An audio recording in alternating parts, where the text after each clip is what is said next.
बिस्मिल्लाहिर्रहमानिर्रहीम। अस्सलाम वालेकुम नाज़रीन कराम, मैं हूं मखदूम शहाबुद्दीन और आप देख रहे हैं मेरा फेसबुक और यूट्यूब चैनल।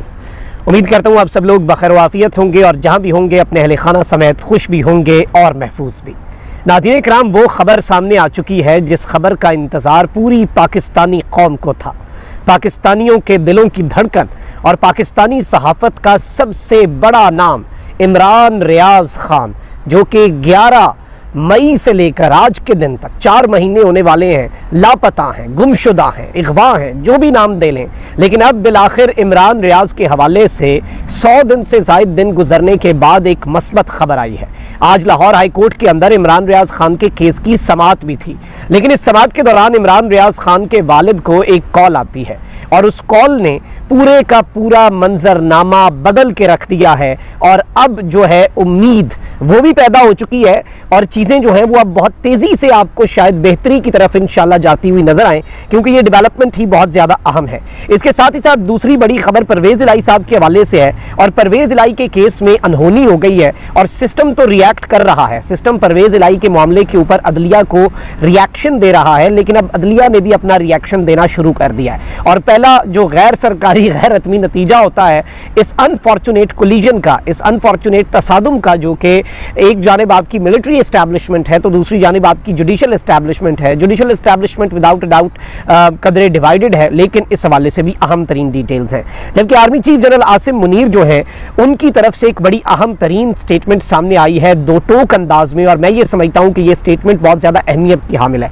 ये तीनों खबरें डिस्कस कर लेते हैं। अगर अभी तक आपने वीडियो को लाइक नहीं किया तो हमारे चैनल्स को रिपोर्ट किया जाता है ताकि हमारी आवाज़ लोगों तक ना पहुँच सके, तो आपके लाइक्स और कॉमेंट्स उस असर को ज़ायल करने में बड़ा अहम किरदार अदा करते हैं। और जिन लोगों ने चैनल को सब्सक्राइब नहीं किया, अगर वो बेहतर समझें, उन्हें बेहतर लगे, तो वो चैनल को सब्सक्राइब करके शुक्रिया का मौका भी दे सकते हैं।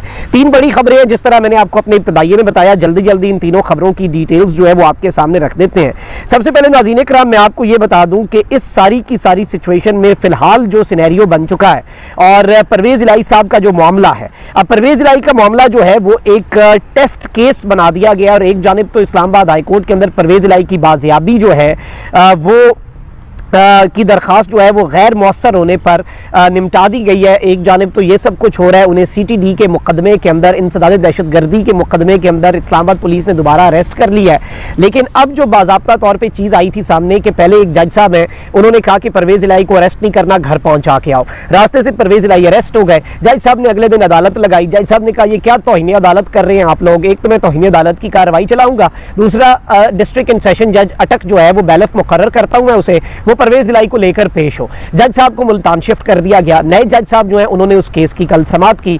उन्होंने भी सेम वही बात कही। उन्होंने कहा कि देखें जी, अदालत की तो तौहीन हुई है, अदालती अहकामात के साथ तो खिलवाड़ हुआ है, अदालती अहकामात का तो तमस्खर उड़ाया गया है, परवेज़ इलाही को पेश किया जाए। अब आज परवेज़ इलाही की पेशी लाहौर हाई कोर्ट के अंदर होती है या नहीं, ये भी एक सवाल है। लेकिन इस सब के अंदर जो इंपॉर्टेंट चीज़ है वो ये है कि लाहौर हाई कोर्ट में जज साहब को मुल्तान ट्रांसफ़र करने के बावजूद, जज साहब को मुल्तान के बेंच में केसेस के लिए भेजने और प्रिंसिपल सीट से हटाने के बावजूद जो जज साहब हैं जस्टिस मिर्ज़ा वक़ास रऊफ़, इस सब के अंदर जो इंपॉर्टेंट चीज़ है वो ये है कि ये दोबारा समाअत हुई, लेकिन अदालती हुक्म के बावजूद यही होना था, परवेज़ इलाही को पेश नहीं किया गया। CPO Rawalpindi Syed Khalid Hamdani, superintendent district jail Attock Arif Shahzad, DPO अटक सरदार ग़ियास गुल खान और पंजाब हुकूमत के एडिशनल एडवोकेट जनरल गुलाम सरवर समेत दीगर अफसरान अदालत में पेश हुए। एडवोकेट जनरल इस्लामाबाद भी लाहौर हाई कोर्ट में पेश हुए। जस्टिस मिर्ज़ा वक़ास रऊफ़ ने चौधरी परवेज़ इलाही को पेश न करने पर बरहमी का इजहार करते हुए रिमार्क्स दिए कि लाहौर हाई कोर्ट के हुक्म को नजरअंदाज किया गया तो कैसे किया गया। चौधरी परवेज़ इलाही के वकील ने कहा कि अदालती अहकामात पर अमल दरामद नहीं किया गया, जिस पर अदालत ने कहा कि अदालत के अहकामात को नजरअंदाज करना अलग मसला है। लाहौर हाई कोर्ट का कहना था कि अदालती हुक्म के बावजूद इस्लामाबाद पुलिस ने चौधरी परवेज़ इलाही को गिरफ्तार किया। इस सब के अंदर मैं आपको ये बता दूं कि इस सारी की सारी सूरत हाल के अंदर चीफ कमिश्नर इस्लामाबाद ने इस अदालत के हुक्म की खिलाफ वर्जी की। चीफ कमिश्नर इस्लामाबाद को तौहीन अदालत का शोकाज नोटिस जारी किया जाता है। अफसरान 7 रोज में अपना जवाब दाखिल करवाएं। और इसमें जो इंपॉर्टेंट चीज़ है नाज़रीन कराम काम वो यही है कि डिप्टी कमिश्नर भी नहीं बल्कि सीधा सीधा चीफ कमिश्नर इस्लामाबाद जो है उनके ऊपर तौहीन अदालत की का उन्हें शोकाज नोटिस दे दिया गया है और वो अब अदालत के अंदर पेश होकर बताएंगे कि उन्होंने तौहीन अदालत अगर नहीं की तो कैसे नहीं की, क्योंकि क्लैरिटी है, बहुत ज़्यादा वाज़ेह है कि एक डिसीजन था, एक अदालती हुक्म है और अदालती हुक्म की खुल्लम खुल्ला खिलाफ वर्जी की गई है। अच्छा, वहीं दूसरी जानिब army chief general Asim Munir जो कि जारी बात है he is quite active these days and as far as the Pakistani economy is concerned he has got a lot of plans. और एक चीज़ और क्लियर हो गई है कि who is on the driving seat now. Army chief जो है उन्होंने चीज़ों को अपने हिसाब से मईशत की बेहतरी में अपना किरदार अदा करने का फैसला किया। बिजनेसमैन के साथ मीटिंग्स उसी सिलसिले की एक कड़ी है और आर्मी चीफ ने बिजनेसमैन को ये भी कहा था कि आप एक एक पेजर, ज़्यादा लंबी चौड़ी नहीं, एक एक पेजर अपनी जो आपकी इसके सारे केस के अंदर राय है या आपके सजेशंस हैं वो भी दें। वो कोर कमांडर्स तक पहुंच गए, वो भी आर्मी चीफ के पास पहुंचेंगी, फॉलो अप मीटिंग्स भी होंगी। तो ये सिलसिला सिर्फ एक दो मीटिंग्स के ऊपर नहीं मौकूफ। अब यहाँ पर एक चीज़ आई थी कि army chief general Asim Munir के वाले से एक स्टेटमेंट एट्रीब्यूट हुई थी, मोतीवाला साहब ने की थी कि आर्मी चीफ ने कहा कोई भी सियासी जमात पाकिस्तान के साथ मुखलिस नहीं है। अब उसकी वजाहत एक जानिब तो आ रही है और मुख्तलिफ सोर्सेज से पता लग रहा है कि आर्मी चीफ ने इस तरह की बात नहीं की। आर्मी चीफ ने यह कहा कि हर सियासी जमात में अच्छे बुरे लोग हैं और इसमें अब अकील करीम ढेडी जो है उन्होंने कहा कि army chief general Asim Munir ने बिजनेस कम्युनिटी से मुलाकात में किसी भी सियासी जमात के मुखलिस ना होने पर कोई बात नहीं की और इन्होंने कहा कि सियासी जमातों में अच्छे और बुरे लोग हैं। Army chief general Asim Munir ने बिजनेस कम्युनिटी से मुलाकात में किसी भी सियासी जमात के ऊपर या फिर तमाम सियासी जमातों को एक छड़ी से हाँकने वाली बात कि वो सभी मुल्क के खिलाफ है, ऐसी बात नहीं की। और उन्होंने कहा कि जब हम आर्मी चीफ से मिलने गए तो हमारे मोराल डाउन थे, मगर जब मुलाकात खत्म हुई तो सबके मोराल हाई थे, हर आदमी मुतमईन था। और इन्होंने कहा कि आर्मी चीफ ने स्मगलिंग के खात्मे की बात की थी और डीजी रेंजर्स और कोर कमांडर को इस हवाले से हिदायत की थी।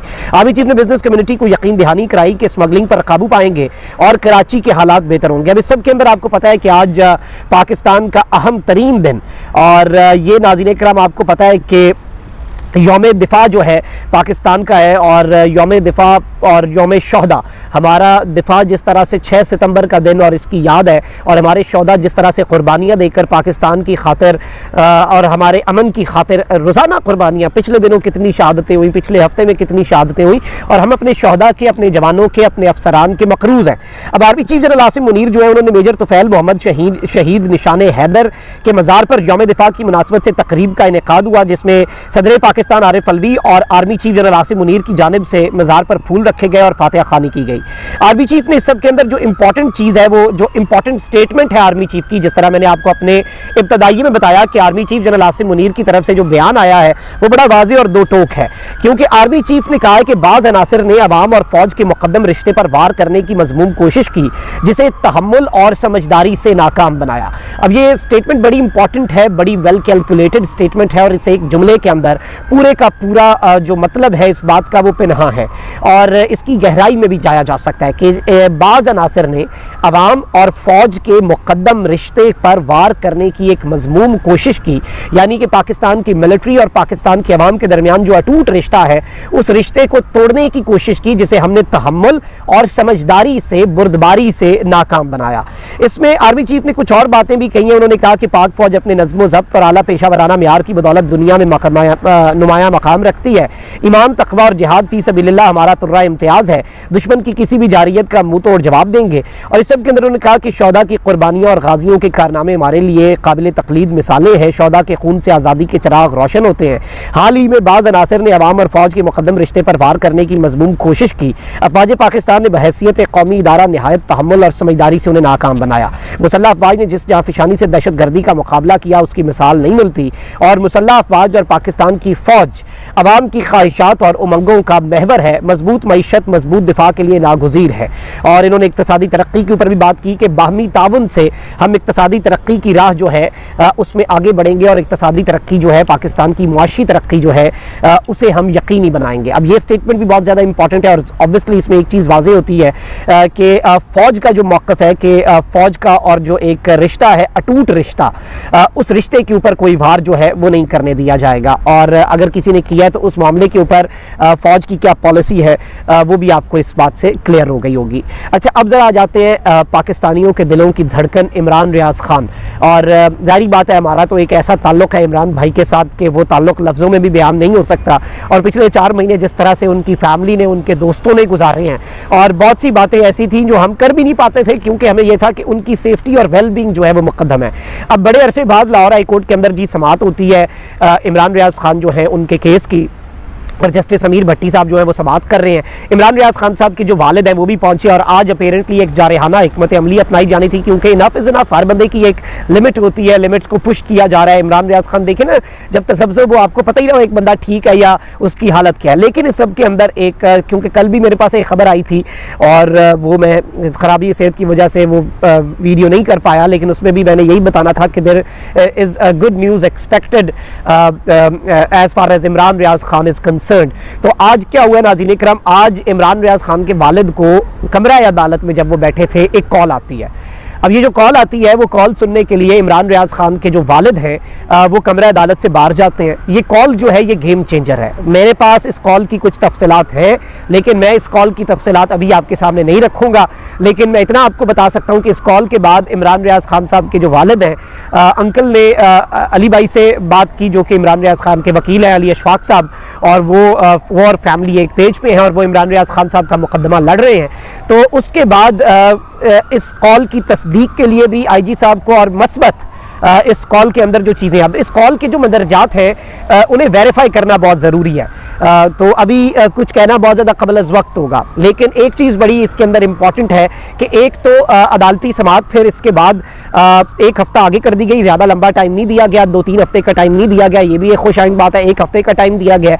इस 1 हफ़्ते या अगले 10 दिन के अंदर या 12 दिन के अंदर इमरान रियाज़ ख़ान साहब जो हैं उनकी वापसी भी हो सकती है। और ये एक मरतबा फिर उम्मीद जागी है, पाकिस्तान में कुछ भी हो सकता है। ईद से पहले भी उम्मीद जागी थी और बड़े क्रेडिबल सोर्सेज ने ये कंफर्म किया था कि ही विल बी बैक, और देयर वाज अ रीज़न कि चीफ जस्टिस की अदालत तक भी, सुप्रीम कोर्ट तक भी बात गई, वहाँ से भी ऑर्डर आया और टॉप लेवल पर ये बात हुई थी और ये हमने आपके सामने रखी थी। लेकिन पाकिस्तान में कुछ भी चेंज हो जाता है, एंड टाइम पे वो चेंज हो गया। अभी भी इमरान रियाज़ ख़ान साहब को आपकी दुआओं की ज़रूरत है। वो आपकी और मेरे लिए आवाज़ उठाता था ना, तो आज उसके लिए आवाज़ उठाना हमारा फ़र्ज़ नहीं है, हमारा कोई एहसान नहीं है, हमारा फ़र्ज़ है, हमारी जिम्मेदारी है। और अगर हम नहीं उठाते तो फिर हमसे सवाल होगा। और इमरान रियाज़ ख़ान साहब अल्लाह करे ठीक ठाक सही सलामत जल्द अज जल्द अपनी फैमिली के दरमियान आए। और इससे पहले ऐसा सच कोई बात नहीं थी, इमरान रियाज़ ख़ान साहब की वेलबींग और सेफ्टी के हवाले से बहुत से कंसर्न्स थे, लेकिन आज जो कॉल आई है इमरान रियाज़ ख़ान साहब के वालिद को, that call was a game changer, और उस कॉल ने पूरे का पूरा मंजरनामा ही बदल के रख दिया है। एंड आई होप कि ये मंजरनामा जो बदला है ये फॉर गुड बदलाव, और इसका अंजाम जो है वो अच्छा, और इमरान रियाज़ ख़ान साहब जल्द हमारे दरमियान हो। इससे बड़ी हमारी और क्या ख्वाहिश हो सकती है। अपना बहुत ख्याल रखें। अल्लाह निगहबान। पाकिस्तान जिंदाबाद।